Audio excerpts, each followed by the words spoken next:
clima era de muita tranquilidade até, sabe? O pessoal achava que ganharia sem esse sufoco que a gente tomou, principalmente no segundo tempo. Você achava também? Também achava. Eu coloquei o palpite, acho que 2-0. Palpite ganhar tranquilo, entendeu? E você bem falou que um dos principais adversários do São Paulo não seria o Ituano, e sim o nervosismo da equipe. Você sentiu que estava nervosa a Mas eu equipe? não acho que entrou nervosa. Não entrou, mas o Carpini, não sei se vocês viram a entrevista coletiva do Carpini, ele confirmou que o fato do São Paulo ter que decidir a vaga no último jogo, diante de diversas situações que era para o São Paulo já estar classificado, gente. Assim, pelo tanto que o São Paulo foi prejudicado pela arbitragem, o São Paulo poderia ter já...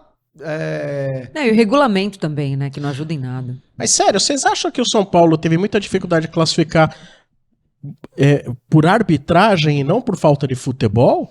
Não funcionou aquela proteção de defesa com Bobadilha e Alisson. Ficou um buraco ali, a defesa exposta. As laterais, defensivamente, foram horríveis ontem. O Wellington foi muito mal.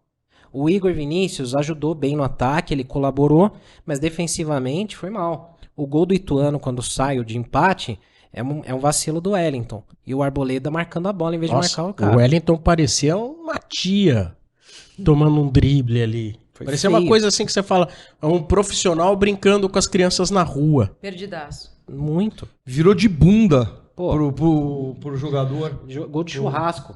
Gol de churrasco. Aí o Arboleda vacilou também. Então, assim, você tem culpas que são repartidas ali. No Carpini, eu acho que, por exemplo, uma coisa que ele reviu, que também, se ele não revisse isso, pelo amor de Deus, era o Luciano na meia. O Luciano hoje joga lá na frente. Acho que o Luciano tá merecendo o banco, embora ele tenha feito gol ontem. E ele tenha jogado bem contra a Inter de Limeira. Mas eu acho que talvez possa se testar outra opção ao invés do Luciano. Mas beleza, ele reviu esse ponto. Agora tem essa questão do meio de campo do São Paulo. Quando não tem o primeiro volante, não dá para ficar sem proteção na frente da zaga. E quando tem, a gente viu um problema que é aquele meio com o Luciano, do meio para frente, né? Luciano, Lucas e tal, estão ainda batendo cabeça. Acho que falta ajustar isso daí. Então, você tem isso daí. Agora, não dá pra gente eximir de culpa também a vontade e volume de jogo dos jogadores quando voltou do segundo tempo. São Paulo abdicou do jogo muito cedo.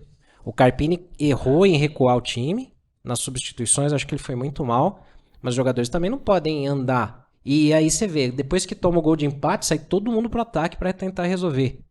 E por que não resolveram antes? Sabe? Então tem um pouco de cada lado aí também, né? Eu acho que é meio injusto só jogar no treinador que tem a maior parcela, mas não é só ele.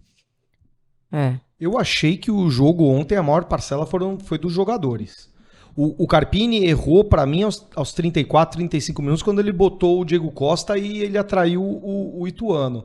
Mas, por exemplo, o Caleri saiu no intervalo, ele botou o Juan no lugar do Caleri. O Juan é o imediato do Caleri, enquanto não é o André Silva. Isso é muito triste. E o Juan triste. foi bem no jogo, ele não foi mal. O Juan se dedicou. Olha, ele teve uma bola cara a cara, ele preferiu inventar um lance que não existe. Mas meteu uma bola na trave e foi o autor Sofreu o pênalti. E sofreu o pênalti. Quer dizer, dentro da limitação dele, o Juan é muito limitado. Mas ontem ele contribuiu para a vitória do São Paulo. A gente não sabe se o Ferreirinha estava cansado ou não, mas a impressão que tinha no campo é que quando a gente vê que o jogador começa a recuar e começa a andar em campo, é porque ele está cansado. Aconteceu com o Ferreirinha e com o Lucas. O Lucas, aliás, se desdobrou ali. Porque depois que o São Paulo tomou o gol de empate, o Lucas, que estava recuado também, teve que ir para frente. Eu, assim, só tem uma coisa que eu falei hoje já na rádio e eu repito, e é uma coisa minha, é gosto, né? Cada um tem o seu. Eu não gosto de ficar mudando o time. Eu acho que você tem que ter uma base titular e você tem que seguir do começo ao fim. Eu acho que você tem que trocar, mudar por necessidade. Não gosto de ficar mudando esquema. Eu vou pensar na minha equipe de acordo com o meu adversário. Cara, não curto isso. Eu gosto de escalar o time. Esse é o time titular do São Paulo. Eu acho que o Carpini comete os mesmos erros que o Rogério. O Rogério fazia muito isso. Ele fazia muito rodízio. O Dorival não. O Dorival, ele manteve a mesma equipe, tanto que o Rames chega e não joga. O Rames vai pro banco. Né? E o Rames não aceitou isso. Então eu acho que é uma situação que me incomoda. Acho que ele fez as escolhas dele, por exemplo, o Ferreirinha passou a ser titular porque faz por merecer também. É um cara que eu acho que mudou alguma característica do time de jogar mais pra frente, é um cara habilidoso, é um cara que pode resolver. Sabe aquele cara que num lance de repente decide? Eu acho que ele é esse cara. Também se começasse no banco e colocasse no segundo tempo também não ia achar ruim, porque eu acho que o São Paulo tem jogadores bons tanto quanto, e isso é uma coisa que me incomoda, né? Mas é do Carpini isso, a gente já percebeu que ele gosta de jogar dessa forma. Enfim, e sobre a arbitragem, eu discordo de você, eu não coloco nessa conta, muito pelo contrário, eu acho que faltou futebol em vários jogos. Contra o Guarani, por exemplo, faltou muito futebol. Muito futebol. Se a gente for pegar outro jogo, faltou futebol. Muito futebol, né? Contra o Santos faltou futebol, contra o Palmeiras. Ponte Preta. Contra a Ponte Preta, tomamos de 2-0 lá, não vi uma bola. Quer dizer, mais ou menos, né? A Ponte também acha os gols ali.